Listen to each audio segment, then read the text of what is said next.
너네 이모 술집에서 일하는 아가씨냐? 이모가 업소녀라며 조카를 비웃으며 괴롭히던 말년 병장, 알고 보니 그 이모가 육사수석 출신의 살아있는 사성장군이었습니다. 사단장이 흙바닥에 무릎 꿇고 대대장이 거품 물고 기절하는 현장에서 쓰레기들을 청소해버리는 짜릿한 전개 이야기입니다. 여러분은 지금 어디에서 어떤 일을 하시면서 듣고 계신가요? 구독과 좋아요를 해주시면 더 좋은 사연으로 보답하겠습니다. 동해 최북단 강원도 고성의 바닷바람은 살아있는 짐승의 울음소리 같았다.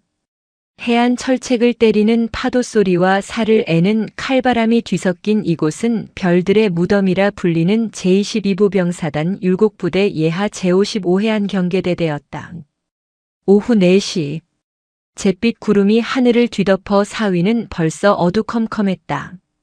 해안 도로를 따라 검은색 최고급 세단 한 대가 미끄러지듯 달려왔다. 번호판은 평범한 서울 번호판이었지만 차체에서 뿜어져 나오는 위압감은 예사롭지 않았다. 운전석에 앉은 사람은 궁비연이었다. 그녀는 핸들을 잡은 가녀린 손목에 힘을 주며 차창 밖의 황량한 풍경을 응시했다. 대한민국 육군 서열 1위 육군 참모총장이라는 거대한 직함을 잠시 내려놓고 오늘은 단지 이모로서 이곳을 찾았다. 도준아. 그녀의 입술 사이로 조카의 이름이 새어나왔다. 언니가 병으로 세상을 떠나며 남긴 유일한 혈육. 자신의 군 생활 때문에 살갑게 챙겨주지 못한 것이 늘 가슴에 맺혀 있었다. 최근 도준의 목소리가 심상치 않았다. 괜찮다는 말 뒤에 숨겨진 깊은 절망, 그리고 수화기 너머로 들리던 미세한 비명소리. 궁비연의 동물적인 감각이 경고하고 있었다. 조카가 위험하다고. 차는 곧 대대 위병소 앞에 멈춰 섰다. 육중한 철문이 앞을 가로막고 있었고 초소 안에는 무료한 표정의 병사들과 간부 한 명이 난로를 쬐고 있었다. 궁비연은 선글라스를 벗고 차문을 열었다. 차가운 바닷바람이 그녀의 머리카락을 흩날렸다. 짙은 버건디색 코트에 검은색 원피스, 그리고 하이힐. 40대 중반이라는 나이가 믿기지 않을 만큼 팽팽한 피부와 화려한 이목구비는 칙칙한 부대 풍경과 묘한 대조를 이루었다. 마치 화보 촬영을 나온 여배우 같았다. 위병소 안에서 컵라면을 먹고 있던 염광철 중사가 그녀를 발견했다. 그의 눈이 번들거렸다. 오우야. 저거 뭐냐? 대박. 염광철은 젓가락을 던져두고 어슬렁어슬렁 위병소 밖으로 나왔다. 그는 군모를 삐딱하게 쓰고 있었고 전투복 상의 단추는 풀어 헤쳐져 있었다. 무슨 일입니까?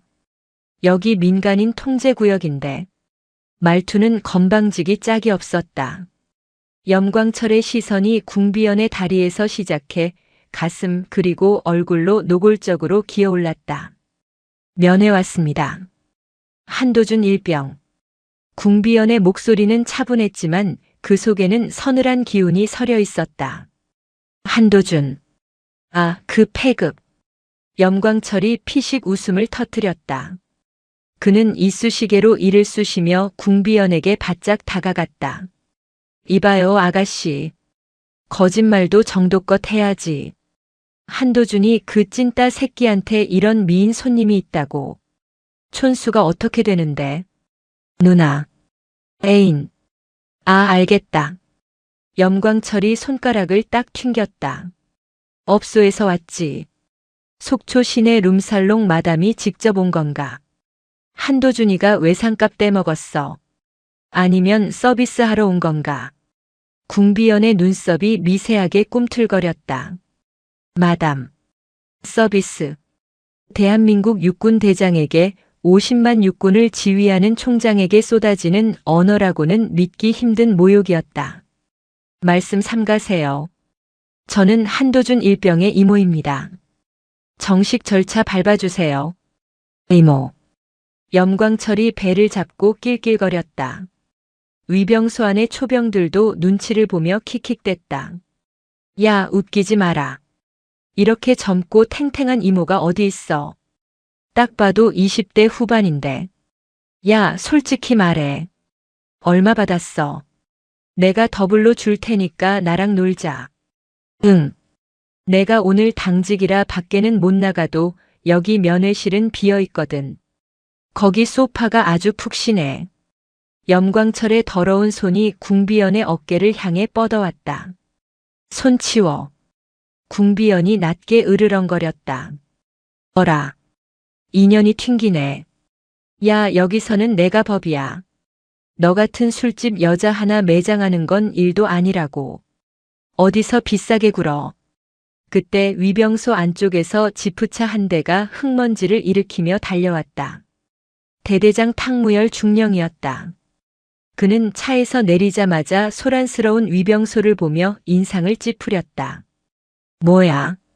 시끄럽게. 탕무열의 시선이 궁비연에게 꽂혔다. 순간 그의 눈동자가 커졌다. 전방 산골짜기에서는 구경조차 할 수 없는 절세미인이 서 있었다. 탕무열의 입가에 음흉한 미소가 번졌다. 염중사. 손님인가? 충성. 대대장님. 아니, 웬 술집 마담 같은 여자가 와서 행패를 부리고 있습니다. 한도준 면회를 왔다는데 딱 봐도 수상합니다. 몸수색을 좀 해야겠습니다. 탕무열은 염광철의 거짓 보고를 묵인하며 궁비연에게 다가갔다. 미인이시네. 마담이라고. 우리 염 중사가 사람 보는 눈은 정확하거든.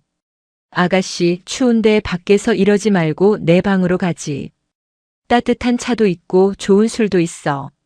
한도준이 면회는 내가 특별히 시켜줄게.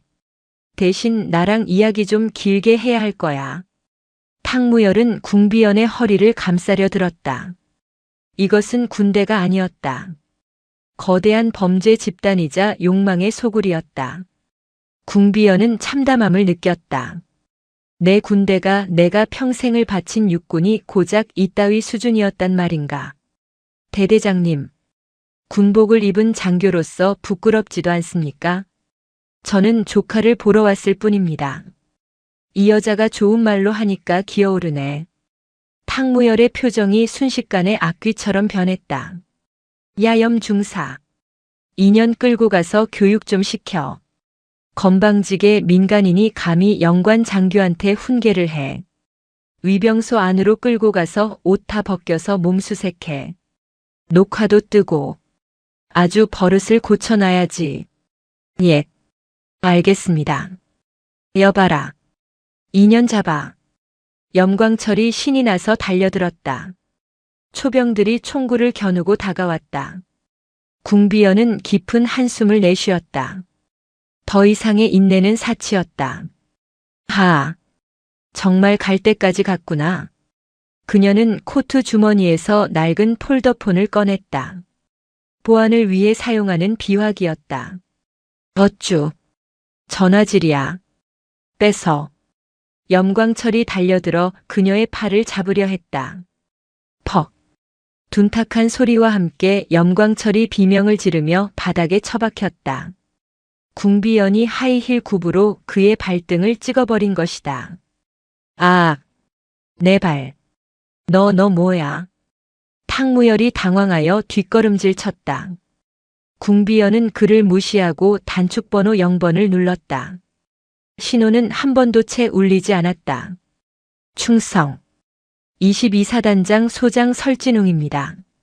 총장님 명령만 내리십시오. 궁비연의 목소리는 차갑게 식어 있었다. 그것은 인간의 목소리가 아니었다. 전장을 지배하는 사신의 선고였다. 설 소장.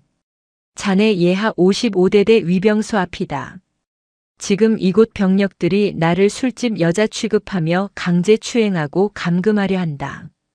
그리고 내 조카를 인질로 잡고 있어. 5분 주지. 그 안에 안 오면 이 사단은 오늘부로 지도에서 지워버리겠다. 전화기 너머에서 책상이 엎어지는 소리가 들렸다. 초 총장님. 지금 당장 가겠습니다. 헬기 띄우겠습니다. 제발 목숨만은 살려주십시오. 충성. 전화를 끄는 궁비연은 바닥에서 뒹구는 염광철과 사색이 된 탕무열을 내려다보았다. 기도해라. 너희들의 그 더러운 혀와 손이 잘리기 전까지 남은 시간이 5분이다. 고성 앞바다의 파도 소리가 더욱 거세지고 있었다. 피비린내 나는 폭풍의 전조였다. 두두두두두. 하늘이 찢어지는 듯한 굉음이 고성 해안을 뒤흔들었다. 탕무열은 자신의 귀를 의심했다. 저 소리는 일반적인 수송 헬기의 소리가 아니었다. 사단장급 지휘관이 탑승하는 블랙호크의 육중한 로터 소리였다. 위병소 앞마당에 거대한 모래바람이 일었다. 염광철은 바닥을 기며 모자를 잡았고 탕무열은 멍하니 하늘을 올려다보았다. 헬기의 옆면에 선명하게 박힌 2개의 별. 소장. 22사단장 설진웅이었다. 헬기가 채 착륙하기도 전에 문이 열렸다. 설진웅 사단장이 뛰어내렸다. 정모도 쓰지 못한 채 머리가 헝클어진 모습이었다. 그의 뒤로 완전 무장을 한 헌병 특임대원들이 쏟아져 나와 위병소를 포위했다. 사 사단장님. 탕무열이 허둥지둥 달려가 경례를 하려 했다. 충성. 대대장 중령 탁. 퍼. 탕무열의 말이 끝나기도 전에 설진웅의 전투화가 그의 명치를 걷어찼다. 탕무열이 개구리처럼 널브러졌다. 설진웅은 쓰러진 탕무열의 멱살을 잡아 일으켜 세운 뒤 귀싸대기를 후려갈겼다. 짝, 짝, 짝. 내 이 미친 새끼야. 내 눈깔은 옹이구멍이냐. 내 놈 목이 10개라도 부족한 분을 몰라봐. 설진웅은 탕무열을 내동댕이 치고 곧바로 궁비연 앞으로 달려갔다. 그리고 흙바닥에 무릎을 꿇었다. 충성. 제22보병 사단장 소장 설진웅. 총장님의 호출을 받고 도착했습니다. 죽여주십시오. 정적. 파도 소리마저 멈춘 듯한 침묵이 흘렀다. 바닥에서 끙끙대던 염광철은 자신의 눈을 비볐다. 사단장이 무릎을 꿇었다. 저 술집 마담이라던 여자에게. 그리고 불렀다. 총장님이라고. 총장. 육군 참모 총장. 별넷. 대장. 염광철의 괄약근이 풀렸다. 뜨뜻한 액체가 바지를 적셨다. 탕무열은 입을 벌린 채 숨을 쉬지 못했다. 자신이 엉덩이를 만지려 했던 몸수색을 하라던 저 여자가 50만 육군의 수장이라니. 이것은 꿈이어야 했다. 악몽이어야 했다. 궁비연은 팔짱을 낀 채 차가운 눈으로 그들을 내려다보았다. 설 소장. 일어서. 네. 알겠습니다. 설진웅이 벌떡 일어났다. 식은땀이 비오듯 흘렀다. 이 부대 지휘관 탕무열 그리고 저 쓰레기 염광철. 즉시 체포해. 죄목은 상관 모독, 군인 강제 추행 미수, 직권 남용. 그리고 내가 지금부터 추가할 죄목들까지. 헌병대장. 당장 구속해. 헌병들이 달려들어 탕무열과 염광철을 제압하고 수갑을 채웠다. 총장님. 몰랐습니다. 제발 한 번만 살려주십시오. 제가 눈이 멀었습니다. 탕무열이 바닥에 머리를 찌우며 읍소했다. 염광철은 거품을 물고 기절하기 직전이었다. 입 다물어. 더러운 입으로 나를 부르지 마라. 궁비연은 그들을 무시하고 설진웅에게 명령했다.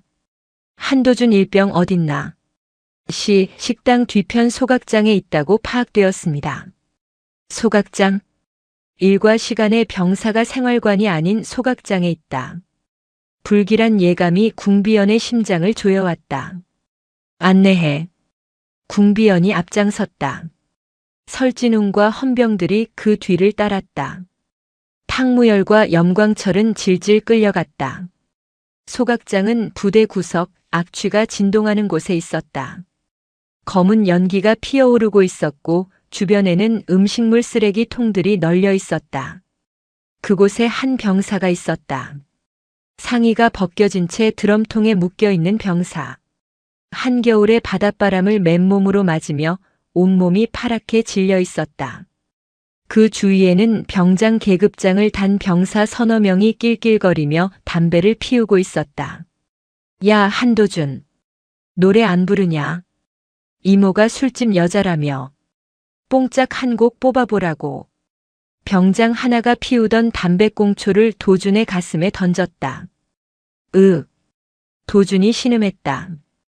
그의 몸은 성한 곳이 없었다.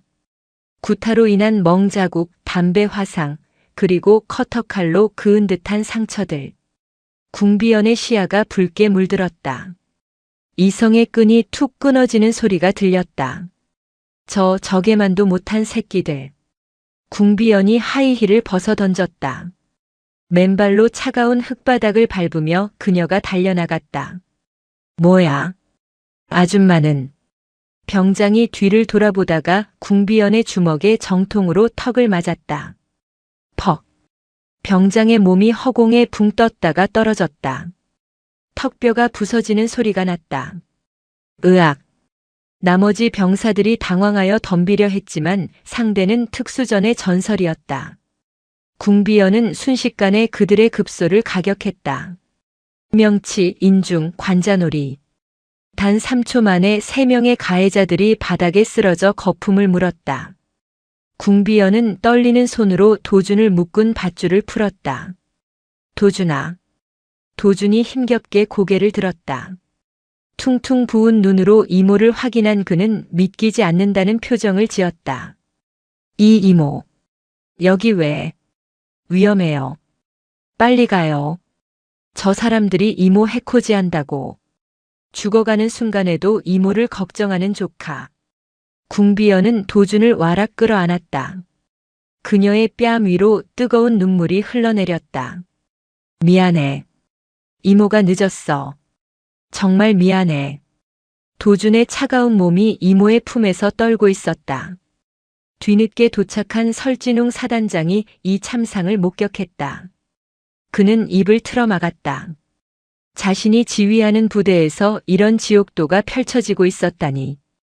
헌병대. 뭐하고 있어? 저 새끼들 다 끌고 가. 아니, 다 죽여버려. 설진웅이 고래고래 소리를 질렀다.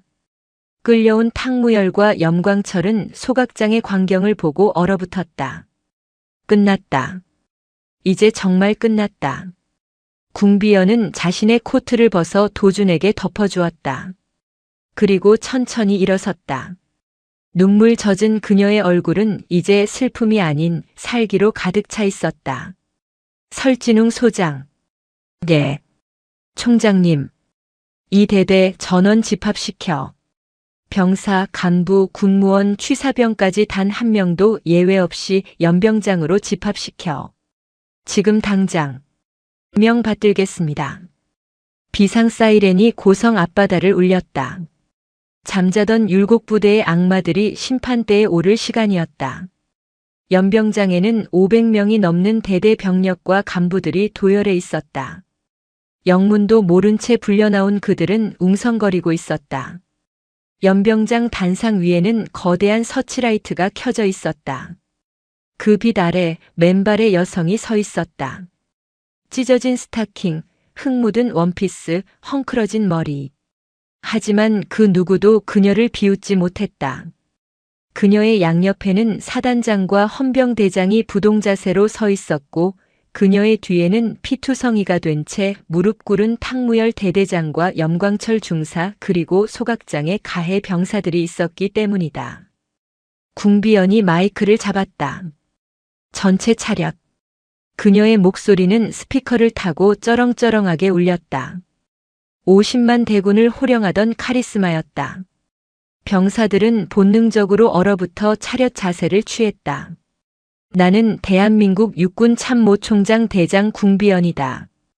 육군참모총장. 대장. 병사들의 눈이 휘둥그레졌다. 숨소리조차 들리지 않는 정적이 흘렀다. 오늘 나는 내 조카를 보러 평범한 이모로서 이곳에 왔다. 하지만 내가 목격한 것은 군대가 아니었다. 그것은 조폭 집단보다 못한 쓰레기 소굴이었다. 궁비연은 뒤를 돌아 탕무열을 가리켰다. 이자는 지휘관이라는 작자가 민간인 여성을 성희롱하고 부하들의 비리를 방조했다. 염광철 그리고 저 뒤의 가해자들. 이들은 전우를 고문하고 약자를 짓밟으며 희열을 느꼈다. 너희들이 군인인가? 너희들이 국민을 지키는 군대인가? 궁비연의 호통에 연병장이 흔들렸다. 너희들이 입고 있는 군복. 국민이 피땀 흘려낸 세금이다. 너희들이 든 총. 전우를 지키라고 준 것이다. 그런데 그 총부리를 전우에게 겨누고 그 권력으로 약자를 유린해? 용서할 수 없다. 궁비연은 잠시 숨을 골랐다. 그녀의 시선이 연병장에 모인 병사들 하나하나를 훑었다. 방관자들, 침묵했던 자들, 그들 역시 공범이었다. 오늘부로 제55해 안경계대대는 해체한다. 부대기를 내리고 전원 재배치한다. 그리고 이 사건에 연루된 모든 자는 지위 고하를 막론하고 법정 최고형으로 다스리겠다. 그녀는 헌병대장에게 손짓했다. 저 쓰레기들 끌고 가. 군 교도소가 아니라 헌병대 지하 조사실로 넣어. 내가 직접 신문한다. 헌병들이 죄인들을 짐짝처럼 끌고 갔다. 탕무열은 기절했고 염광철은 울부짖었다. 궁비연은 다시 마이크를 잡았다. 그리고 목소리를 조금 낮췄다. 하지만 나는 믿는다. 이 쓰레기들 틈에도 진짜 군인이 있었을 것이라고. 두려워서 침묵했지만 가슴 아파했던 너희들이 있었을 것이라고. 그녀의 눈에 다시 물기가 차올랐다. 진정한 군인은 계급장이 만드는 것이 아니다. 약자를 보호하고 불의에 맞서는 용기. 그것이 군인이다. 부디 부끄러운 선배들을 닮지 말아라. 너희들은 명예로운 군인이 되어라. 연설이 끝나자 연병장 구석에 있던 들것 위에 한도준이 힘겹게 손을 들어 올렸다. 그리고 이모를 향해 경례를 했다. 비뚤어지고 떨리는 손이었지만 그 어떤 경례보다 숭고했다. 궁비연은 단상에서 내려와 맨발로 도준에게 걸어갔다. 그리고 조카의 손을 잡고 답례를 했다. 칼각의 정석적인 대장의 경례. 충성. 병사들 사이에서 하나둘 훌쩍이는 소리가 들렸다. 누군가가 박수를 치기 시작했다. 그 박수 소리는 삽시간에 연병장 전체로 퍼져나갔다. 그것은 공포에 의한 박수가 아니었다.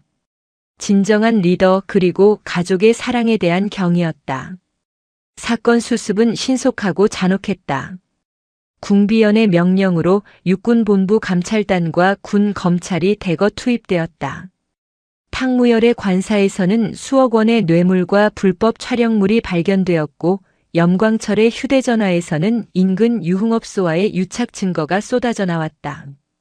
그들은 군사재판에서 각각 징역 20년과 15년의 중형을 선고받았다. 한도준은 국군수도병원으로 후송되어 치료를 받았다.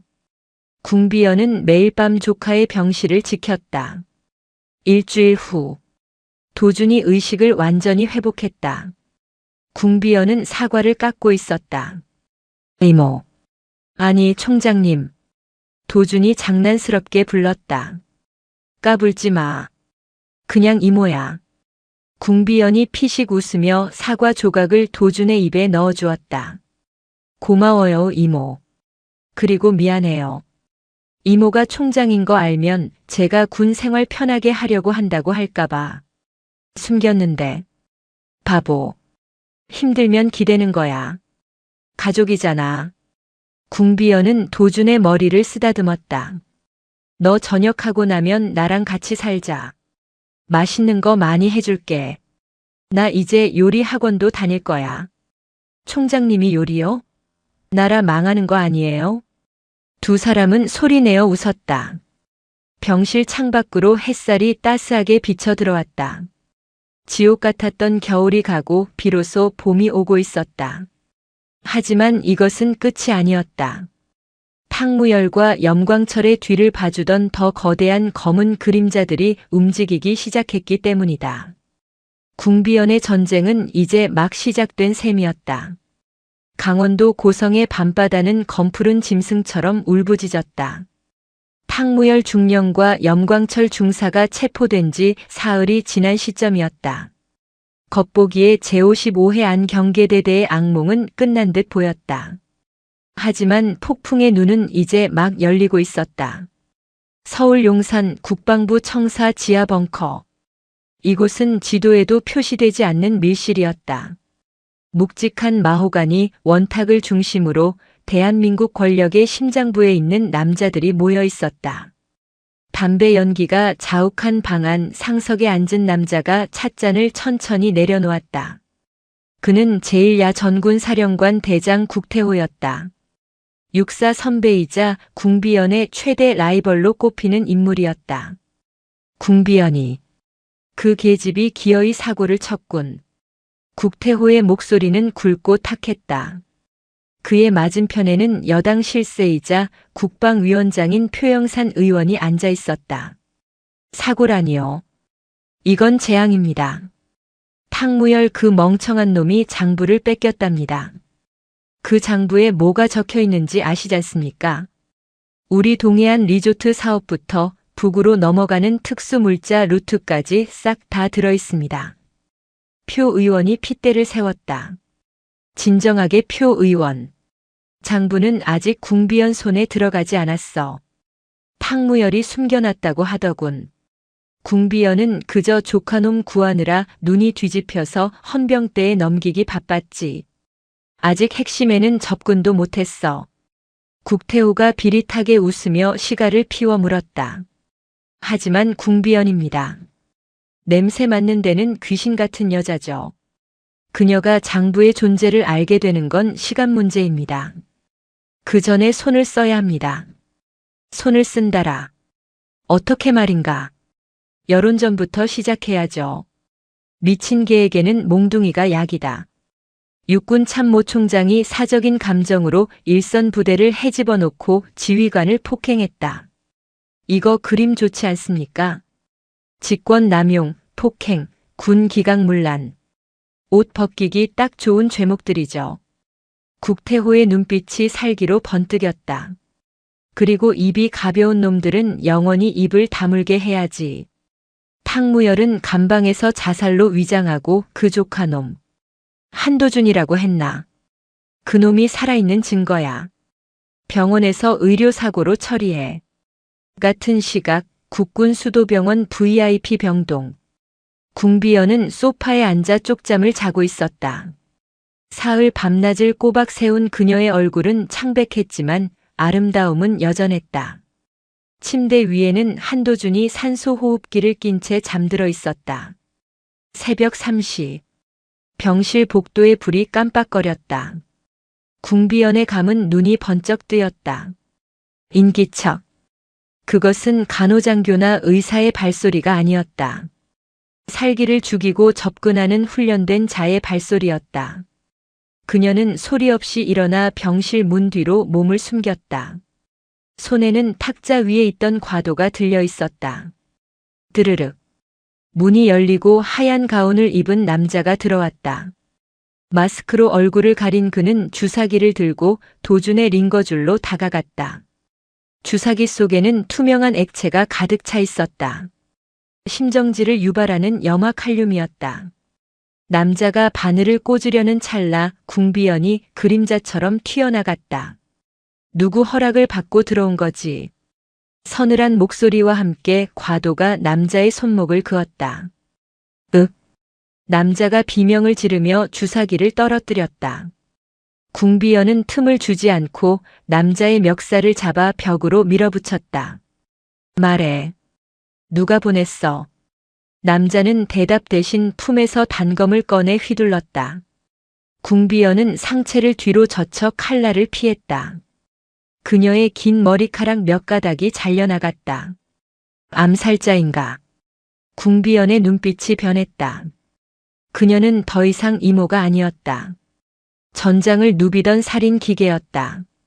그녀는 남자의 팔을 쳐내고 무릎으로 명치를 가격했다. 퍽. 억소리와 함께 남자가 고꾸라졌다. 궁비연은 쓰러진 남자의 팔을 꺾어 제압했다. 국태호인가? 아니면 표영산인가? 남자는 고통 속에서도 킬킬거렸다. 역시는 역시군. 하지만 넌 이미 포위됐다. 뉴스를 봐라. 넌 이제 영웅이 아니라 미친년이야. 궁비연이 고개를 돌려 벽에 걸린 TV를 켰다. 뉴스 속보가 흘러나오고 있었다. 속보. 육군 참모총장 궁비연 부하 장교 무차별 폭행 논란. CCTV 영상 공개. 화면에는 편집된 영상이 나오고 있었다. 궁비연이 탕무열을 때리는 장면만 교묘하게 잘라내어 마치 그녀가 아무 이유 없이 부하를 구타하는 것처럼 보이게 만들었다. 앵커는 그녀를 권력에 취한 독재자라고 맹비난하고 있었다. 보았나? 세상은 우리가 보여주는 대로 믿어. 넌 끝났다. 암살자가 비웃었다. 우드득. 궁비연이 남자의 어깨뼈를 탈골시켰다. 아, 착각하지 마. 나는 여론 따위 신경 안 써. 내 가족을 건드린 대가가 무엇인지 너희 주인들에게 똑똑히 보여줄 테니까. 궁비연은 병실 전화를 들었다. 상황실 연결해. 코드 레드. 내 직속 특수임무대 블랙 로즈 전원 소집해. 위치는 국군 수도병원이다. 전쟁은 시작되었다. 음지에서 숨어 찌르던 그들의 칼날을 궁비연은 정면에서 부러뜨릴 준비를 마쳤다. 다음 날 아침 대한민국은 발칵 뒤집혔다. 궁비연 총장의 직무가 정지되었다는 국방부의 발표가 있었다. 감찰 조사를 위해 그녀를 자택에 연금한다는 명령이 떨어졌다. 하지만 궁비연은 이미 사라지고 없었다. 강원도 인제 산골짜기 지도에도 없는 안전가옥. 그곳에 궁비연과 한도준 그리고 그녀가 가장 신뢰하는 최정예 부대 블랙 로즈 팀원들이 모여 있었다. 팀장 차은수 대령, 폭파 전문가 박상사, 해킹의 귀재 최중위, 저격수 김원사. 그들은 군복을 벗고 사복 차림으로 무장하고 있었다. 한도준은 휠체어에 앉아 있었다. 의식은 돌아왔지만 몸은 여전히 만신창이었다. 하지만 그의 눈빛만은 3일 전과 달랐다. 공포에 질려있던 소년의 눈이 아니었다. 이모. 아니 대장님. 도준이 입을 열었다. 말씀드릴 게 있어요. 탕무열 대대장이 저를 고문한 진짜 이유요. 궁비연이 도준에게 다가가 손을 잡았다. 말 안 해도 돼. 그냥 놈들이 쓰레기라서 그런 거잖아. 아니요. 제가 봤거든요. 도준의 말에 안가 안전가옥의 공기가 무거워졌다. 한 달 전이었어요.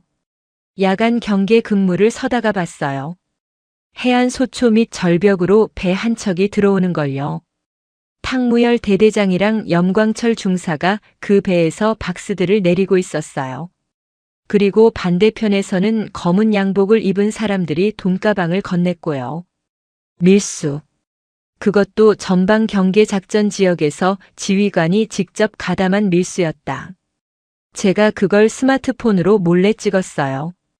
셔터 소리를 죽였는데 염광철한테 들킬 뻔해서 도망쳤죠.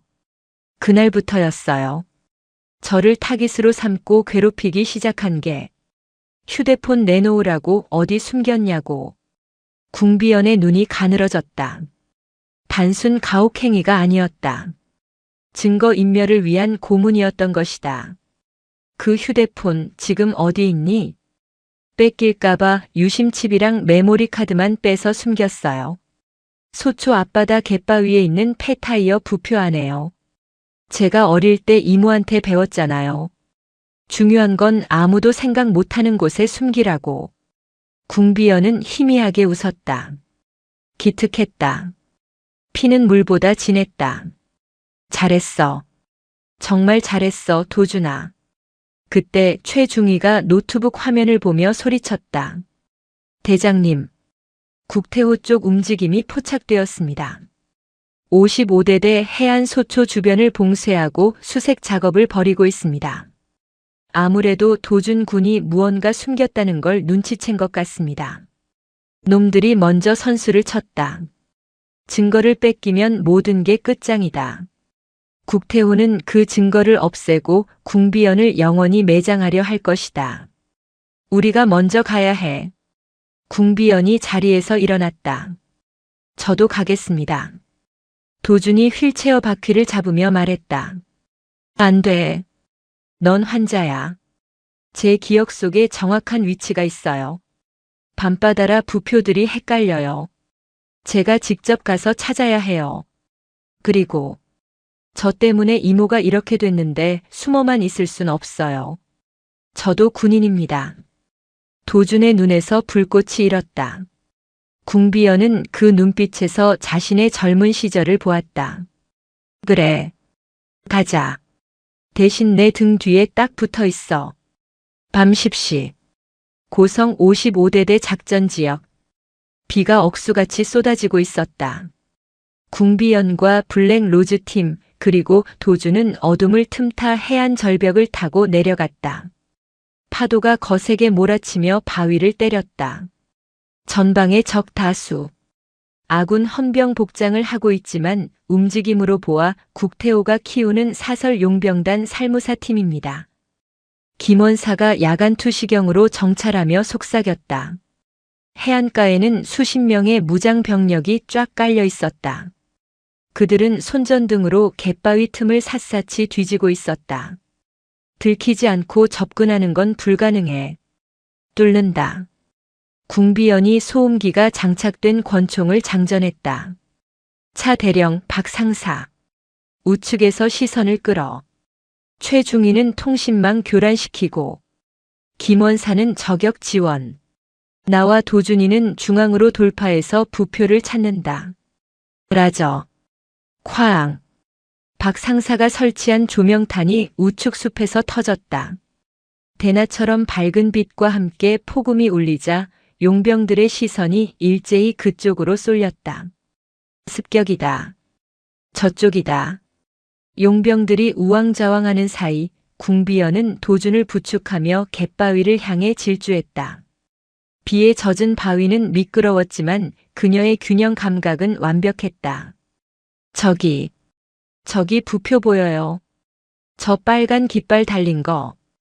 도준이 손가락으로 가리켰다. 파도에 위태롭게 흔들리는 폐타이어 부표가 보였다. 거리는 약 50m. 그때 서치라이트 불빛이 그들을 비췄다. 찾았다. 저기 있다. 용병들이 소리치며 총을 쏘기 시작했다. 타타탕. 총알이 바위에 튀며 불꽃을 일으켰다. 뛰어. 궁비연은 도준을 바위 뒤로 밀쳐넣고 응사했다. 탕. 탕. 그녀의 사격은 100-800 중이었다. 달려오던 용병 2명이 이마에 구멍이 뚫려 쓰러졌다. 하지만 적의 수가 너무 많았다. 이모. 제가 갈게요. 도준이 바위 뒤에서 튀어나갔다. 도준아. 안 돼. 도준은 절뚝거리는 다리로 바다로 뛰어들었다. 차가운 겨울 바다가 그를 집어삼킬 듯 덮쳤다. 그는 필사적으로 헤엄쳤다. 뒤에서 총알이 물보라를 일으켰다. 궁비연은 바위 위로 올라가 쌍권총을 난사하며 엄호했다. 그녀의 눈빛은 야수처럼 번뜩였다. 감히 내 조카를 쏴? 다 죽여버리겠어. 도준이 부표에 도달했다. 그는 떨리는 손으로 타이어 안쪽을 더듬었다. 손끝에 딱딱한 플라스틱 케이스가 잡혔다. 찾았다. 그 순간 거대한 파도가 덮쳤다. 도준이 파도에 휩쓸려 사라졌다. 도준아. 궁비연이 비명을 지르며 바다로 뛰어들려 했다. 그때 물속에서 도준의 머리가 쑥 올라왔다. 그는 손에 쥔 작은 케이스를 높이 들어 보였다. 이모. 찾았어요. 하지만 안도할 틈도 없었다. 해안 절벽 위에서 검은 그림자가 나타났다. 로켓 발사기를 든 남자였다. 잘 가라. 슝. 로켓탄이 꼬리를 그리며 도준이 있는 곳으로 날아갔다. 안 돼. 시간이 멈춘 듯 했다. 궁비연의 절규가 빗소리에 묻혔다. 쾅. 거대한 물기둥이 솟구치며 도준의 모습을 삼켜버렸다. 폭발의 충격파가 해안을 강타했다. 궁비연은 바닥에 나뒹굴었다. 귀가 먹먹했다. 눈앞이 하얗게 변했다가 서서히 붉은색으로 돌아왔다. 도준아. 물기둥이 사라진 자리에는 부서진 타이어 조각들만 떠다니고 있었다. 조카의 모습은 보이지 않았다. 아악! 궁비연의 입에서 짐승 같은 울음소리가 터져나왔다. 평생을 국가에 헌신했다. 명예를 위해 살았다. 하지만 그 대가가 이것인가? 하나뿐인 혈육을 언니가 맡긴 아이를 내 눈앞에서 잃다니. 그녀의 눈동자가 검게 죽어버렸다. 그리고 그 깊은 어둠 속에서 푸른색의 차가운 불꽃이 타오르기 시작했다. 이성, 도덕, 군인으로서의 규율. 모든 것이 사라졌다. 남은 것은 오직 순수한 살이뿐이었다. 다 죽인다. 한 놈도 살려두지 않겠다. 궁비연이 일어섰다. 그녀의 몸에서 뿜어져 나오는 기세에 내리던 비조차 피해가는 듯 했다. 그녀는 탄창을 갈아 끼우지도 않은 채 손에 잡히는 대검 하나를 들고 적진을 향해 걸어갔다. 용병들은 공포를 느꼈다. 로켓포를 맞고 절망에 빠져 있어야 할 여자가 마치 저승사자처럼 걸어오고 있었다. 쏴버려. 지휘관이 소리쳤다. 총알이 빗발쳤다. 하지만 궁비연은 피하지 않았다. 아니, 총알이 그녀를 맞추지 못하는 것 같았다. 그녀는 인간의 속도를 초월한 움직임으로 적들 사이를 파고들었다. 서걱. 대검이 허공을 가르자 용병의 팔이 툭 떨어졌다. 으악. 궁비연은 비명 지르는 용병의 목을 낚아채 방패로 삼았다. 그리고 빼앗은 소총으로 주위의 적들을 쓸어버렸다. 타타탕. 타타탕. 머리, 심장, 목. 정확하게 급소만을 노렸다. 자비는 없었다. 꽤 괴물이야. 용병들이 뒷걸음질 쳤다. 특수부대 출신이라는 그들이었지만 이 압도적인 공포 앞에서는 오줌을 지릴 수밖에 없었다. 절벽 위에서 로켓포를 쏘았던 남자가 다시 장전하려 했다. 궁비연이 그를 올려다보았다. 거리는 30m 높이. 그녀는 달려가던 속도 그대로 절벽을 탔다. 튀어나온 바위를 딛고 나무 뿌리를 잡으며 순식간에 수직벽을 올라갔다. 이 미친. 남자가 로켓을 쏘려 했지만 늦었다. 절벽 위로 솟구친 궁비연의 칼날이 남자의 발목을 베었다. 크악. 남자가 쓰러지자 궁비연은 그의 멱살을 잡고 절벽 끝으로 끌고 갔다. 내 조카가 느꼈을 고통, 너도 느껴봐라. 그녀는 남자를 절벽 아래 바위로 던져버렸다. 둔탁한 소리와 함께 남자의 비명이 끊겼다. 해안가는 시체들로 질비했다. 붉은 피가 빗물에 씻겨 바다로 흘러들어갔다. 살아남은 용병들은 무기를 버리고 도망쳤다. 궁비연은 비틀거하며 바다로 향했다. 도준아, 어디 있니? 이모가 왔어. 그녀는 차가운 바닷물 속으로 걸어 들어갔다. 무릎까지, 허리까지, 가슴까지. 파도가 그녀를 때렸지만 그녀는 멈추지 않았다. 대장님, 멈추십시오. 블랙 로즈 팀원들이 달려와 그녀를 붙잡았다. 도준이가 추워해. 내가 데려와야 해. 궁비연이 몸부림쳤다. 천하의 대장군이 아이처럼 울고 있었다. 차은수 대령이 눈물을 머금고 그녀를 끌어안았다. 대장님, 정신 차리십시오. 복수하셔야죠. 놈들이 원하는 게 이겁니다. 대장님이 무너지는 거요. 그때였다. 쿨럭, 쿨럭. 바위 틈새, 파도에 밀려온 해초 더미 속에서 기침 소리가 들렸다. 모두의 시선이 쏠렸다. 해초가 들썩이더니 창백한 손 하나가 불쑥 튀어나왔다. 도준아. 궁비연이 미친 듯이 달려갔다. 해초를 걷어내자 온몸이 피투성이가 된 도준이 누워 있었다. 폭발 직전 바위 틈새로 몸을 날린 덕분에 목숨은 건졌지만 파편에 맞아 옆구리에서 피가 콸콸 흐르고 있었다. 하지만 그의 손은 가슴팍을 꽉 쥐고 있었다. 플라스틱 케이스였다. 이모. 이거. 증거. 도준이 피 묻은 손으로 케이스를 건넸다. 살았구나. 살았어. 고맙다. 정말 고맙다. 궁비연은 도준을 으스러져라 안았다. 그녀의 눈물이 도준의 얼굴에 뚝뚝 떨어졌다. 은수야. 헬기 불러. 당장 병원으로 옮겨. 궁비연이 소리쳤다. 그녀는 도준의 손에 들린 피 묻은 케이스를 받아 주머니에 넣었다. 도준이 실려가고 궁비연은 다시 일어섰다. 그녀의 등 뒤로 동해의 붉은 해가 떠오르고 있었다. 그것은 희망의 태양이 아니었다.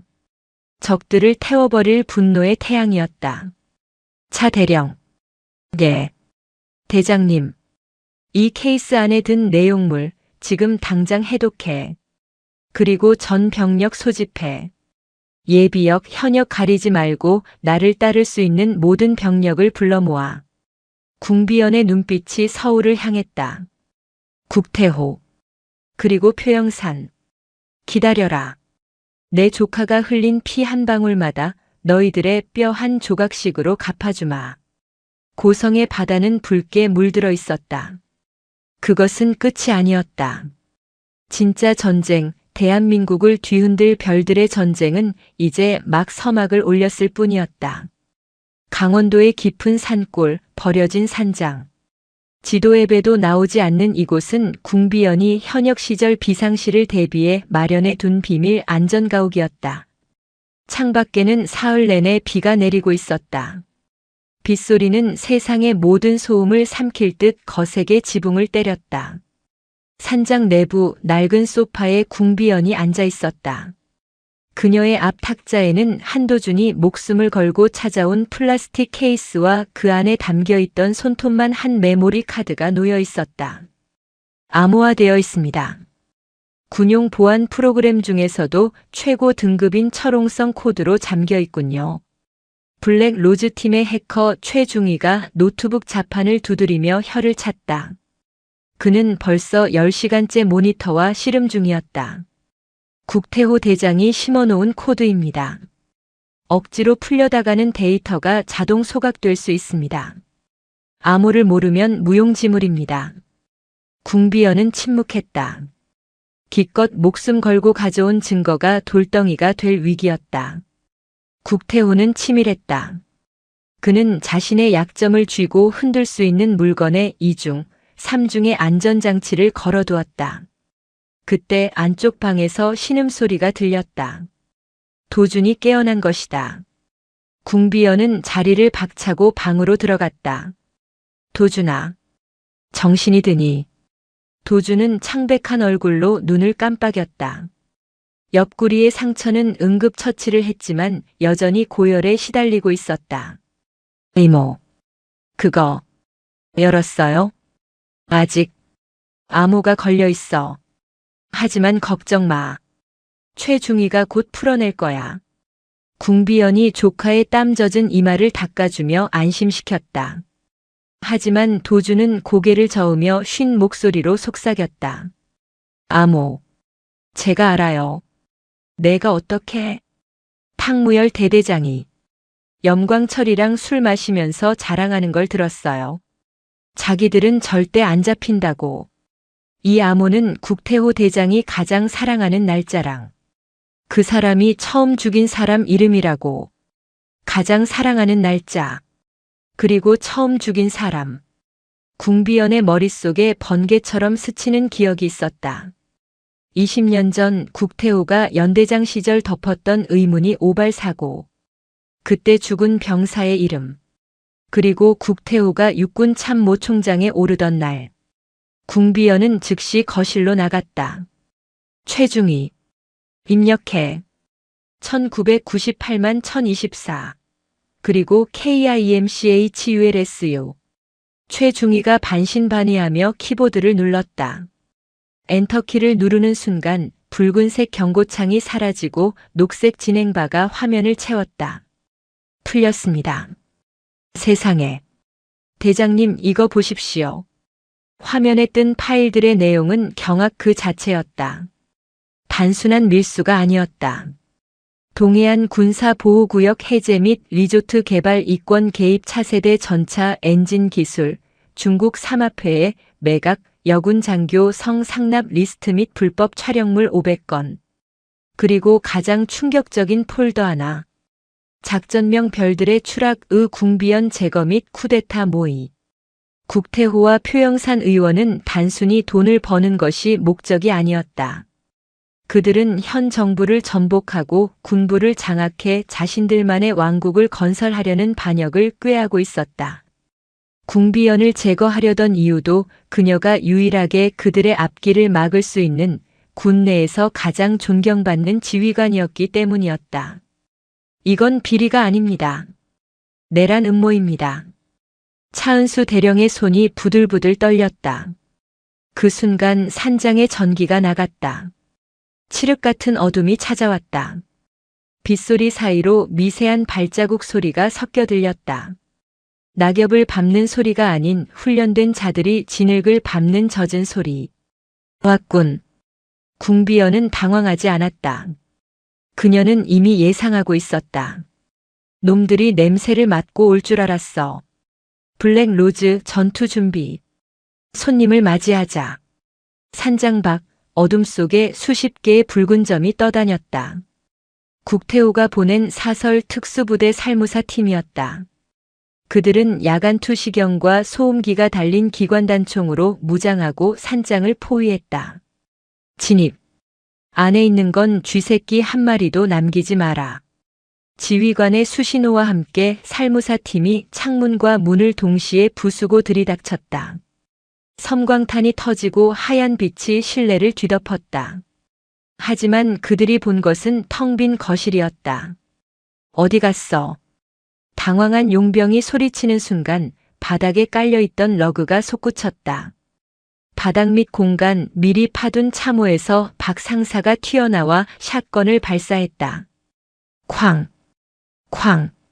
선두에 섰던 두 명이 가슴에 구멍이 뚫려 날아갔다. 함정이다. 용병들이 응사하려 했지만 천장 위 대들보에 매달려 있던 김원사가 거꾸로 내려오며 쌍권총을 난사했다. 타타타탕. 머리 위에서 쏟아지는 총알 세례에 용병들은 속수무책이었다. 혼란에 빠진 그들 사이로 그림자 하나가 춤추듯 파고들었다. 궁비연이었다. 그녀는 총을 쓰지 않았다. 손에는 30cm 길이의 정글도 두 자루가 들려 있었다. 좁은 실내전 아군 5인 사격의 위험이 있는 곳에서는 칼이 총보다 빨랐다. 서걱. 퍽. 궁비연이 회전하며 칼을 휘두를 때마다 용병들의 팔다리가 잘려나갔다. 피가 분수처럼 솟구쳐 벽지를 적셨다. 그녀는 용병의 총구를 잡아 비틀고 그 반동으로 목을 베었다. 괴물. 저건 인간이 아니야. 살아남은 용병들이 공포에 질려 뒷걸음질 쳤다. 누가 허락 없이 내 집에 들어오라고 했지? 피범벅이 된 얼굴로 궁비연이 물었다. 그녀의 눈은 푸르게 빛나고 있었다. 후퇴. 전원 후퇴. 용병 대장이 소리치며 문을 향해 달렸다. 하지만 문 앞에는 휠체어에 앉은 한도준이 산탄총을 겨누고 있었다. 어딜 가려고? 우리 이모가 아직 허락 안 했는데. 쾅. 도준이 방아쇠를 당겼다. 용병 대장의 다리가 박살났다. 전투는 10분 만에 끝났다. 산장은 시체와 피비린내로 가득 찼다. 궁비연은 바닥을 기는 용병 대장의 머리채를 잡았다. 국태호에게 전해. 내가 지금 그 더러운 목을 따러 간다고. 궁비연은 용병 대장의 가슴에 메모리 카드에 사본이 든 USB를 꽂아 넣었다. 선전포고였다. 비가 그치고 있었다. 구름 사이로 드러난 달빛이 궁비연의 얼굴을 비췄다. 피로 얼룩진 그녀의 얼굴은 흡사 전쟁의 여신 아테나와 같았다. 서울 여의도 국회의사당. 대한민국에서 가장 화려하고 위선적인 곳. 국방위원회 대회의실에서는 긴급 청문회가 열리고 있었다. 안건은 육군 참모총장 궁비연의 직권 남용 및 정신 이상에 따른 해임안. 표영산 의원이 단상에 서서 침을 튀기며 열변을 토하고 있었다. 존경하는 국민 여러분. 우리는 속았습니다. 전쟁 영웅이라던 궁비연은 사실 권력욕에 미친 정신병자였습니다. 그녀는 무고한 부하들을 폭행하고 급기야는 총기를 탈취해 탈영했습니다. 이런 위험 인물을 당장 사살해서라도 막아야 합니다. 방청석에 앉은 국태호는 만족스러운 미소를 지으며 차를 마셨다. 여론은 완벽하게 조작되었다. 언론은 궁비연을 희대의 악녀로 묘사했고 국민들은 배신감에 치를 떨고 있었다. 오늘부로 궁비연에 대한 사살 명령을 승인합니다. 표영산 의원이 의사봉을 들었다. 탕, 탕, 탕. 세 번의 망치 소리가 궁비연의 사형 선고처럼 울렸다. 국태호와 표영산이 서로 눈짓을 교환하며 축배를 들려는 찰나였다. 지직, 지지직. 대회의실의 대형 스크린이 갑자기 노이즈를 일으켰다. 뭐야? 방송 사고야. 빨리 꺼. 진행 요원들이 당황하여 달려갔지만 화면은 꺼지지 않았다. 오히려 노이즈가 거치며 하나의 영상이 재생되었다. 화면 속에는 피투성이가 된 탕무열 중령이 울면서 무언가를 말하고 있었다. 저는 시키는 대로 했을 뿐입니다. 국태호 대장님이 시키셨습니다. 군사 기밀을 중국에 넘기고 그 돈으로 표영산 의원님 선거 자금을 댔습니다. 국회의 사당이 술렁거렸다. 기자들의 플래시가 미친 듯이 터졌다. 이게 뭐야? 조작이야. 딥페이크야. 당장 꺼. 국태호가 자리를 박차고 일어나 소리쳤다. 하지만 영상은 멈추지 않았다. 이번에는 리조트에서 국태호가 마약 파티를 벌이는 장면, 표영산이 뇌물 가방을 받는 장면이 적나라하게 흘러나왔다. 국민 여러분 안녕하십니까? 스피커에서 차갑고도 익숙한 목소리가 흘러나왔다. 화면이 바뀌고 정복을 입은 궁비연이 등장했다. 그녀는 어딘가 어두운 곳에 서 있었다. 저는 대한민국 육군 참모총장 궁비연입니다. 지금 여러분이 보신 영상은 빙산의 일각입니다. 저들은 자신들의 범죄를 덮기 위해 저를 미치광이로 몰았고 제 조카를 죽이려 했습니다. 궁비연의 눈빛이 카메라를 뚫고 국태호를 노려보는 듯 했다. 국태호 표영산. 너희들이 있는 그 국회 지금 따뜻한가? 즐길 수 있을 때 즐겨둬라. 내가 지금 그곳으로 가고 있으니까. 방송이 끊겼다. 국회의 사당은 아수라장이 되었다. 마가. 수도방위 사령부 병력 동원해. 국회 봉쇄해. 국태호가 전화기를 들고 고래고래 소리를 질렀다. 하지만 이미 늦었다. 쾅. 쾅. 국회의 사당 정문이 폭발음과 함께 날아갔다. 검은 연기 속에서 육중한 장갑차 한 대가 들이닥쳤다. 장갑차 위에는 궁비연이 서 있었다. 그녀의 뒤로는 그녀를 따르는 정예 병력 그리고 분노한 시민들이 구름처럼 몰려오고 있었다. 돌격. 저 썩어 빠진 위선자들을 끌어내려라. 궁비연의 외침과 함께 장갑차가 바리케이드를 뚫고 돌진했다. 국회 경비대가 총을 쏘며 저항했지만 시민들의 분노를 막을 수는 없었다. 한편 국회 지하 주차장. 국태호와 표영산은 혼란을 틈타 비밀 통로로 도망치고 있었다. 이 미친년이 기어이 일을 저질렀어. 일단 헬기장으로 가. 헬기 타고 공항으로 가서 뜨면 돼. 국태호는 땀을 뻘뻘 흘리며 서류 가방을 챙겼다. 그 안에는 그들이 평생 모은 비자금 계좌가 들어 있었다. 그들이 지하 3층 비밀 엘리베이터 앞에 도착했을 때였다. 어딜 그렇게 바쁘게 가십니까? 선배님. 어둠 속에서 한 남자가 휠체어를 타고 나타났다. 한도준이었다. 그의 무릎 위에는 자동 소총이 놓여 있었다. 내 놈은 그 패급 조카 새끼. 국태호가 품에서 권총을 꺼내려 했다. 하지만 도준이 더 빨랐다. 타탕. 도준의 총이 불을 뿜었다.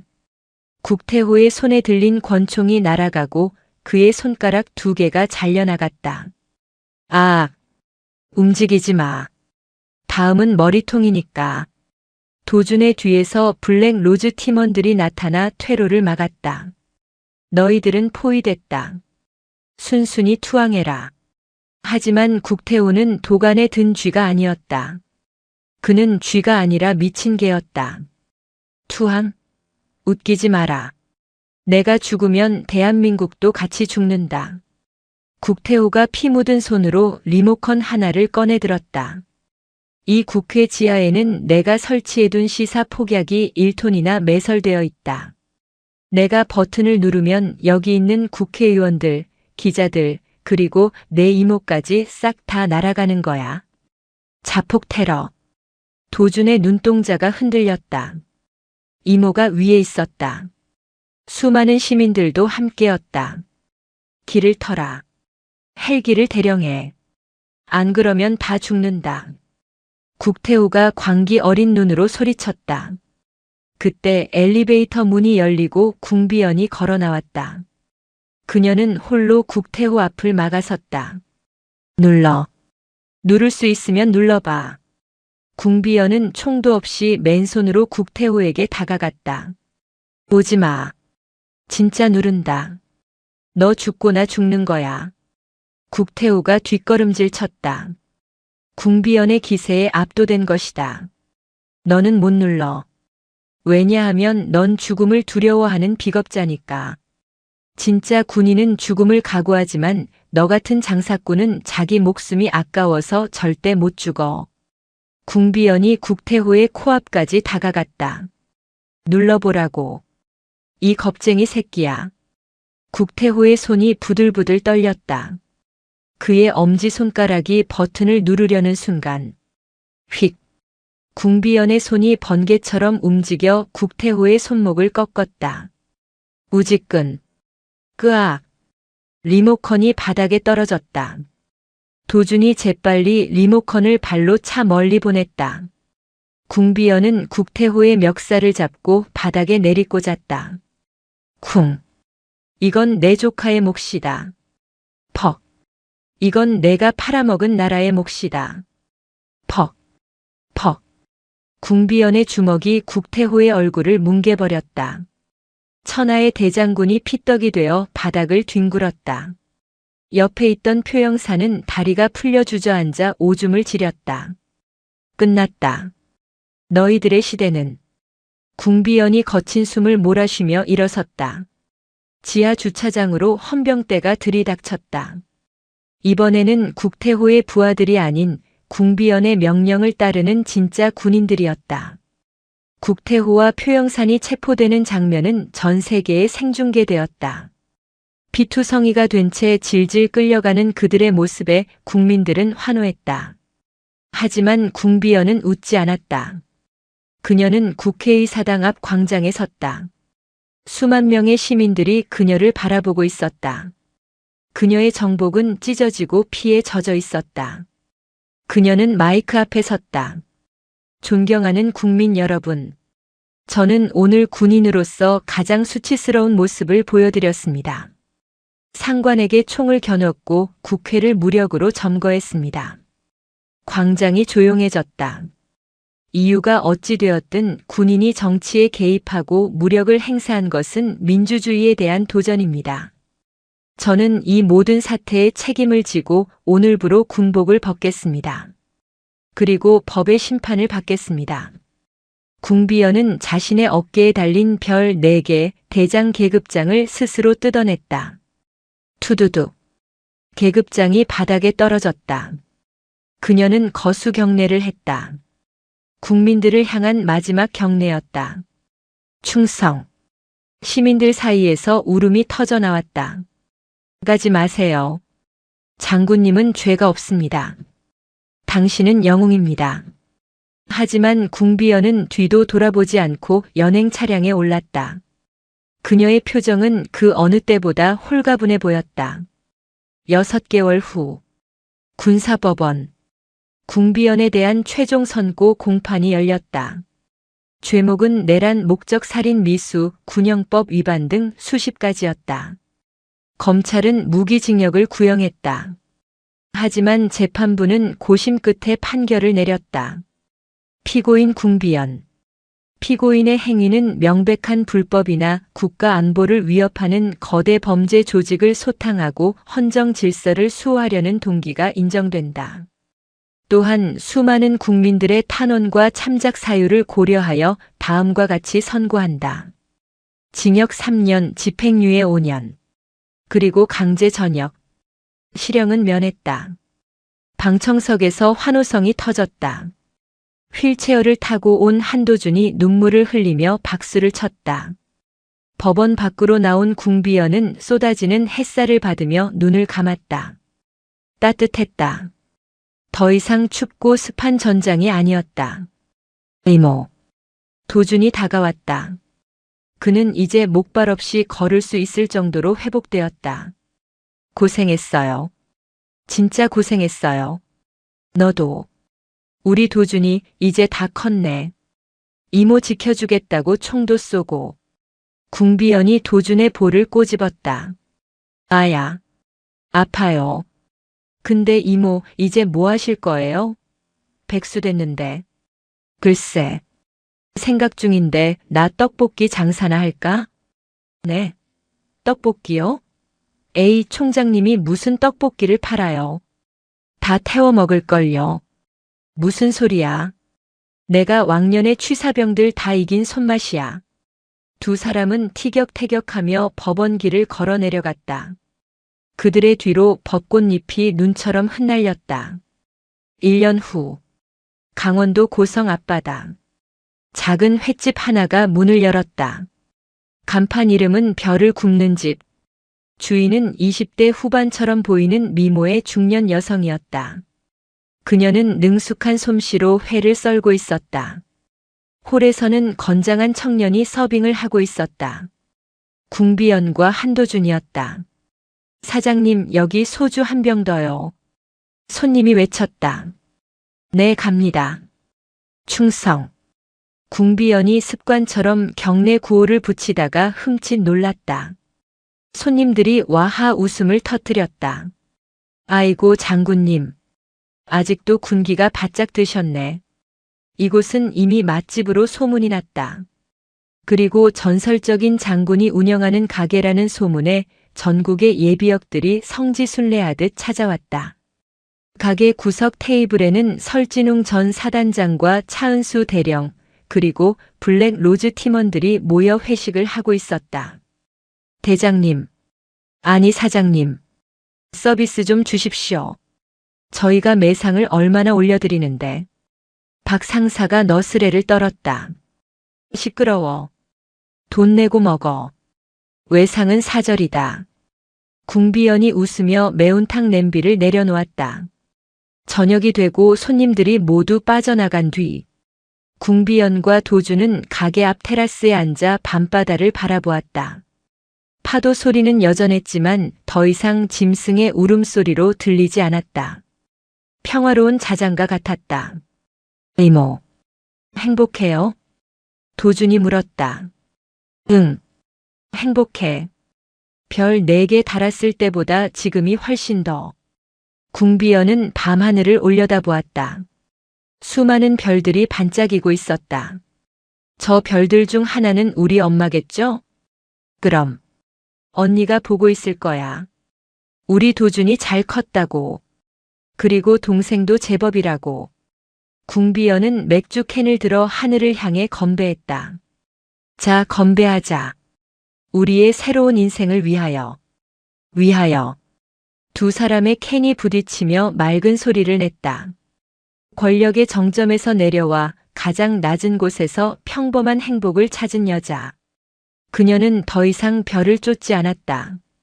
그녀 자신이 이미 빛나는 별이었기에 고성의 밤바다 위로 그들의 웃음소리가 파도를 타고 멀리 퍼져나갔다. 강원도 고성의 작은 횟집 별을 굽는 집. 개업 1년 만에 이곳은 전국적인 명소가 되었다. 전직 육군 참모 총장이 회를 썰고 참군 인상을 받은 조카가 서빙을 한다는 소문은 호기심 많은 손님들을 불러 모으기에 충분했다. 파도 소리가 잔잔하게 들려오는 평화로운 저녁, 가게는 만석이었다. 주방 안 궁비어는 능숙한 솜씨로 광어의 껍질을 벗기고 있었다. 하얀 조리복을 입고 머리를 질끈 묶은 그녀의 모습에서 사성 장군의 위엄을 찾기는 힘들었지만 칼을 쥔 손놀림만큼은 여전히 날카롭고 빈틈이 없었다. 이모, 아니 사장님. 3번 테이블에 모둠의 대자 추가요. 한도준이 주방으로 고개를 들이밀며 외쳤다. 땀을 뻘뻘 흘리면서도 그의 얼굴에는 웃음꽃이 피어 있었다. 알았어. 매운탕 육수 좀 봐라. 끓어넘치겠다. 네. 평범하고 행복한 일상. 궁비어는 이 순간이 영원하길 바랐다. 하지만 그녀의 동물적인 감각은 미세한 위화감을 감지했다. 딸랑. 출입문에 달린 종이 울리고 검은 양복을 입은 사내 5명이 들어왔다. 그들은 자리에 앉지 않고 가게 안을 훑어보았다. 관광객이나 군인이 아니었다. 그들의 눈빛에는 살기가, 품속에는 묵직한 흉기가 숨겨져 있었다. 궁비어는 쥐고 있던 사시미 칼을 내려놓지 않은 채 도준에게 눈짓을 보냈다. 비상 상황. 손님들 대피시켜. 도준은 순식간에 표정을 굳히고 고개를 끄덕였다. 그 역시 특전사 출신 간부급의 훈련을 거친 몸이었다. 죄송합니다, 손님 여러분. 가스 배관에 문제가 생겨서 긴급 점검을 해야 할 것 같습니다. 식사는 무료로 대접해 드릴 테니 지금 즉시 밖으로 대피해 주십시오. 도준이 능청스럽게 하지만 단호하게 손님들을 유도했다. 손님들이 웅성거리며 나가기 시작하자 양복 입은 사내들이 움직였다. 한 놈도 내보내지 마. 선두에 선 거구의 사내가 한국어가 어눌한 말투로 지시했다. 중국 삼합회 소속의 킬러들이었다. 국태호가 빼돌린 전차 엔진 기술의 원본 데이터를 회수하고 입막음을 위해 궁비연을 제거하러 온 것이다. 셔터 내려. 킬러 하나가 입구로 달려가 셔터를 내리려 했다. 도준이 쟁반을 던졌다. 쟁반은 회전하며 날아가 킬러의 앞면을 강타했다. 어서 나가세요. 뛰어요. 도준이 마지막 손님을 밀어내고 셔터가 내려오는 것을 몸으로 막았다. 그 사이 주방으로 킬러 2명이 난입했다. 그들은 소음기가 장착된 권총을 꺼내 들었다. 궁비연. 내 목을 가지러 왔다. 탕. 탕. 총알이 도마에 박히며 나무 파편이 튀었다. 궁비연은 몸을 낮춰 조리대 뒤로 숨었다. 그녀의 손에는 여전히 사시미 칼이 들려 있었다. 남의 가게에서 뭐하는 짓이야. 궁비연이 조리대 위로 펄펄 끓는 매운탕 냄비를 집어 던졌다. 으악. 뜨거운 국물을 뒤집어 쓴 킬러가 얼굴을 감싸쥐고 뒹굴었다. 궁비연은 그 틈을 놓치지 않고 도약했다. 하얀 조리복 자락이 춤추듯 휘날렸다. 서걱. 그녀의 칼이 킬러의 손목을 스치고 지나갔다. 권총이 바닥에 떨어졌다. 궁비연은 킬러의 팔을 꺾어 제압하고 그를 방패 삼아 다른 킬러와 대치했다. 도준아. 뒷문 열어. 막혔습니다. 뒤쪽에도 놈들이 있어요. 홀에 있던 도준은 이미 3명의 킬러와 격투를 벌이고 있었다. 그는 의자를 휘둘러 적의 공격을 막아내고 있었다. 1년 전보다 훨씬 강해진 모습이었지만 상대는 프로킬러들이었다. 궁비연은 바닥에 떨어진 권총을 발로 차 도준 쪽으로 보냈다. 받아. 도준이 슬라이딩하며 총을 잡았다. 그리고 망설임 없이 방아쇠를 당겼다. 탕! 탕! 킬러 2명이 다리에 총을 맞고 쓰러졌다. 역시 내 조카야. 궁비연이 미소 지을 틈도 없이 가게 유리창이 와장창 깨지며 연막탄이 날아들었다. 피. 매캐한 연기가 실내를 가득 채웠다. 시야가 차단된 상황. 콜록. 이모. 어디 있어요? 엎드려. 궁비연의 외침과 동시에 기관단총 난사가 시작되었다. 드르르르. 가게 안의 집기들이 박살나고 술병들이 터져나갔다. 이대로는 죽는다. 궁비연은 주방 가스 밸브를 최대로 열었다. 그리고 식용유통을 바닥에 쏟았다. 도준아. 카운터 및 비밀 통로. 기억나지? 거기로 뛰어. 이모는요? 난 불꽃놀이 좀 하고 갈게. 먼저 가. 궁비연은 주머니에서 라이터를 꺼냈다. 킬러들이 연기를 뚫고 주방으로 진입하는 순간이었다. 어서 오세요. 지옥에 온 걸 환영합니다. 그녀가 라이터를 기름 웅덩이에 던졌다. 쾅! 거대한 폭발음과 함께 별을 굽는 집이 화염에 휩싸였다. 폭발의 충격으로 킬러들이 튕겨나갔다. 궁비연은 그 틈을 타 바닥에 설치된 비상 탈출구로 몸을 날렸다. 가게 밖 해변가로 나온 궁비연과 도준은 불타는 가게를 바라보았다. 그들의 평화가, 그들의 안식처가 잿더미로 변하고 있었다. 내 가게. 우리 추억이. 도준이 울먹였다. 궁비연은 조카의 어깨를 감싸주었다. 그녀의 눈동자가 다시 차갑게 식어 있었다. 1년 전 전장을 지배하던 그 눈빛이었다. 울지 마. 가게는 다시 지으면 돼. 하지만 그녀는 주먹을 꽉 쥐었다. 내 평화를 깬 놈들은 다시는 일어서지 못하게 만들 거야. 놈들이 잠자는 사자의 코털을 건드렸어. 궁비연은 불타는 가게를 등지고 어둠 속으로 걸어갔다. 하얀 조리복은 그을음과 피로 얼룩져 있었다. 가자. 서울로. 옛 친구들을 만나야겠어. 서울 변두리의 낡은 카센터. 셔터가 내려진 이곳 지하에는 대한민국 최고의 정보력을 자랑하는 비밀 아지트가 있었다. 1년 전 해체되었던 궁비연의 직속 친위대 블랙 로즈 팀원들이 다시 모였다. 차은수 대령은 전역 후 사설 탐정이 되었고 박 상사는 폭파 해체 업체를 운영 중이었다. 김원사와 최중희도 각자의 삶을 살고 있었지만 대장의 호출 한 통에 만사 제쳐두고 달려왔다. 대장님. 아니 사장님. 가게가 홀라당 탔다면서요. 박 상사가 너스레를 떨었지만 그의 눈빛은 매서웠다. 위로금은 나중에 놈들 목숨으로 받겠어. 상황 보고해.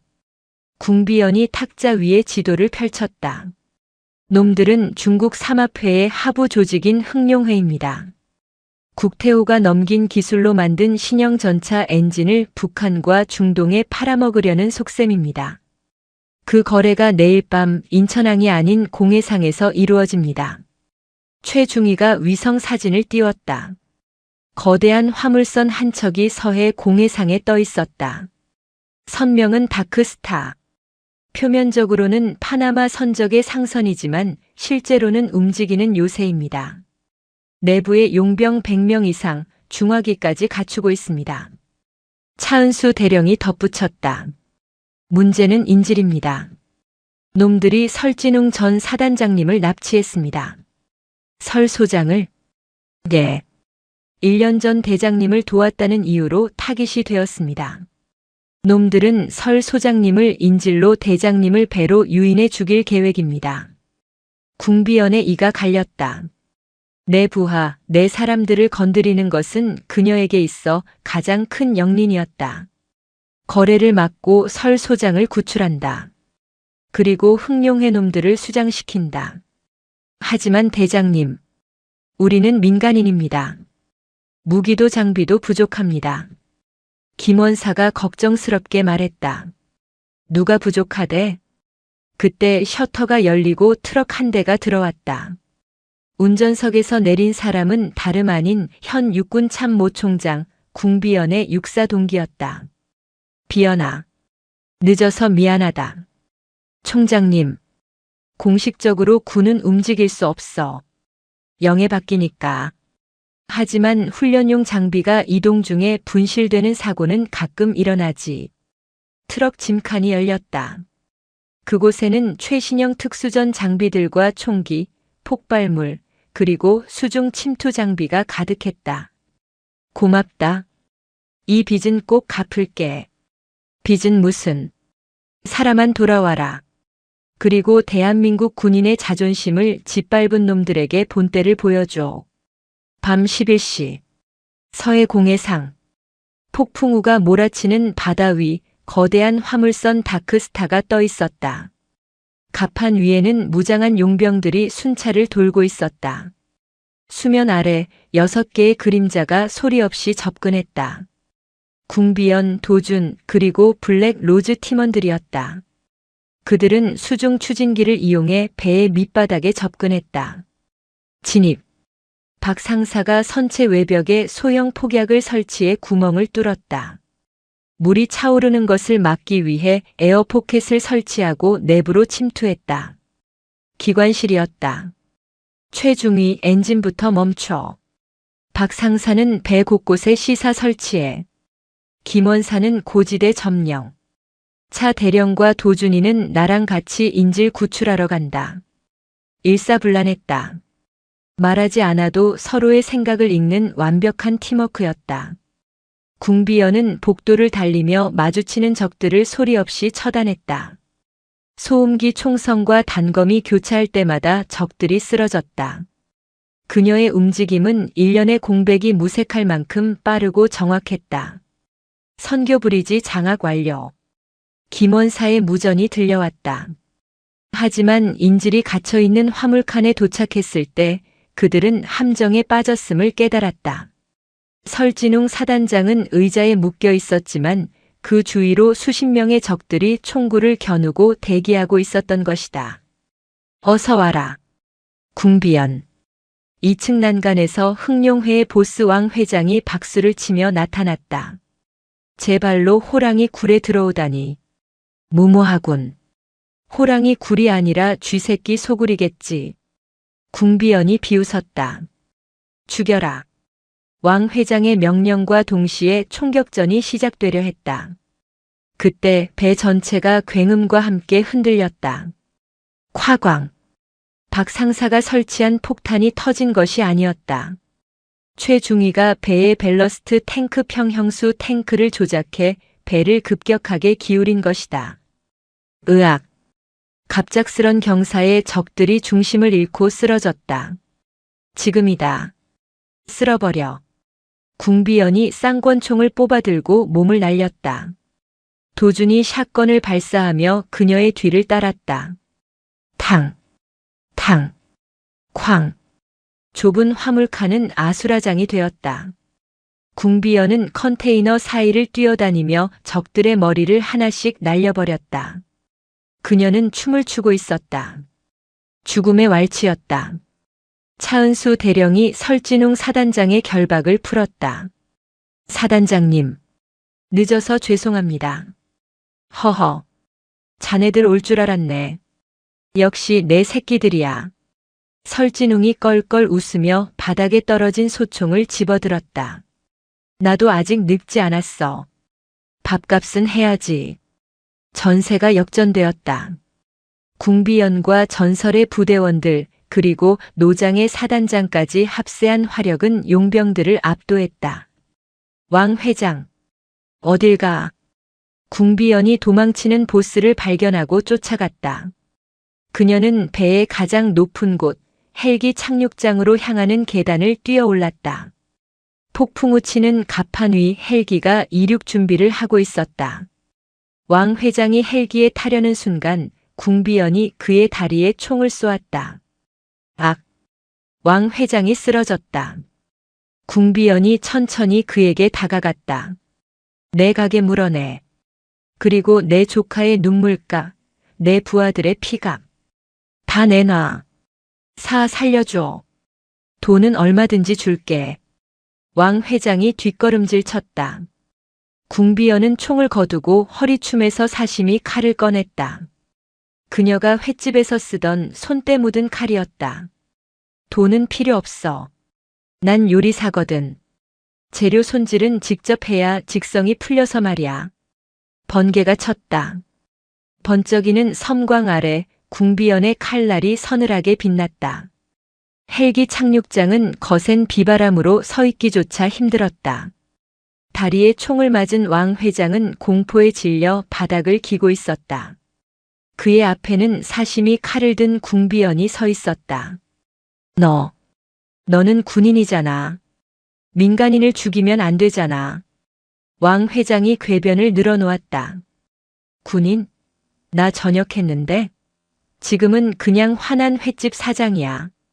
그리고 넌 민간인이 아니라 테러리스트고. 궁비연이 칼을 역수로 잡았다. 그때 헬기 조종사가 권총을 꺼내 궁비연을 쏘려 했다. 탕! 어디선가 날아온 총알이 조종사의 어깨를 꿰뚫었다. 아래쪽 갑판에서 한도준이 저격 자세를 취하고 있었다. 이모, 마무리하세요. 도준의 외침에 궁비연이 미소 지었다. 그래, 마무리하자. 궁비연은 왕 회장의 멱살을 잡아 일으켰다. 이건 대한민국을 위한 것도 정의를 위한 것도 아니야. 그냥 내가 재수가 없었던 거야. 하필이면 내 구역을 건드린 죄. 궁비연은 칼을 휘두르지 않았다. 대신 왕 회장을 들어올려 난간 밖으로 던져버렸다. 으아! 왕 회장의 비명이 검은 파도 속으로 사라졌다. 철수한다. 이 배는 곧 가라앉는다. 궁비연이 무전을 쳤다.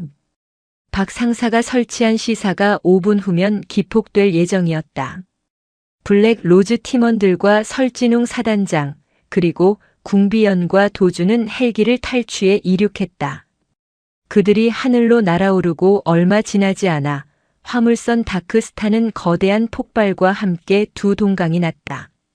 바다 위로 거대한 불꽃 기둥이 솟구쳤다.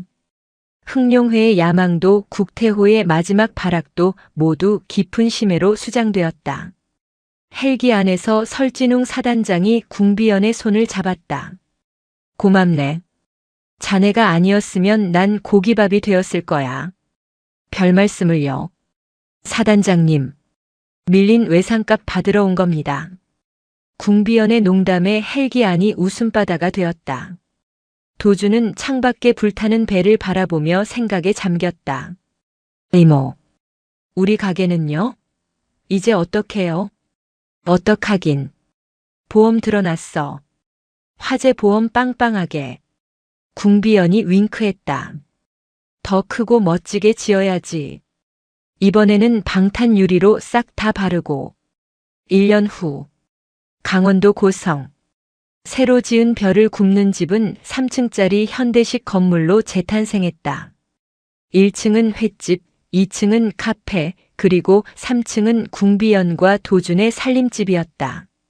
지하는 블랙 로즈 팀의 비밀 사무실로 쓰이고 있었다. 그들은 이제 S 시큐리티라는 간판을 걸고 곤경에 처한 사람들을 돕는 민간 군사기업 겸 탐정사무소 역할을 하고 있었다. 가게 앞 테라스. 궁비연은 앞치마를 두르고 수조를 닦고 있었다. 사장님, 여기 특선 초밥 세트 하나요? 익숙한 목소리에 고개를 드니 정장을 입은 중년 신사가 서 있었다.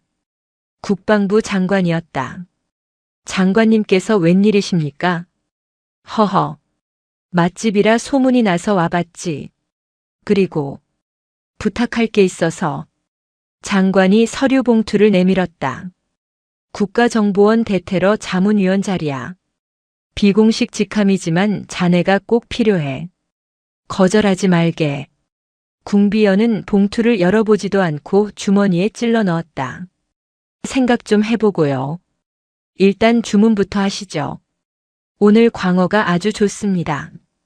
그때 가게 안에서 도준이 달려나왔다. 이모. 아니 사장님. 큰일 났어요. 단체 손님 50명 예약이요. 누군데? 인근 부대 병사들이요.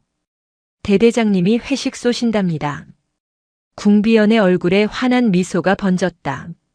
군복 입은 후배들을 먹이는 일만큼 그녀를 신나게 하는 일은 없었다. 그래? 얘들아. 비상이다. 칼 갈아라. 주방에서 박 상사, 김 원사, 최중위, 차 대령이 옛 셰프 하고 외치며 튀어나왔다. 궁비연은 머리끈을 조여맸다. 그녀의 눈빛은 전장이 아닌 주방을 지휘하는 장군의 눈빛이었다. 한도준. 너는 서빙 맡아. 실수하면 영창이다. 아이 참. 저 이제 예비역이라니까요. 와글와글한 손님들 소리, 파도 소리, 그리고 도마 위를 두드리는 경쾌한 칼질 소리. 궁비연은 창밖을 보았다. 푸른 동해 바다 위로 갈매기가 날고 있었다. 그녀의 가슴 속에 있던 상처와 분노는 이제 파도에 씻겨 사라졌다. 그녀는 더 이상 별을 단 장군이 아니었지만 누군가의 배를 채워주고 누군가의 안전을 지켜주는 이 거리의 진정한 대장이었다. 자, 오늘도 승리하자. 개점이다. 그녀의 활기찬 외침과 함께 별을 굽는 집의 하루가 다시 시작되었다. 고성 앞바다의 별들은 밤이 되면 하늘에서 빛나겠지만 낮에는 이곳 궁비연의 눈동자 속에서 가장 밝게 빛나고 있었다. 오늘도 인생지의 말씀을 잘 들어주셔서 감사합니다.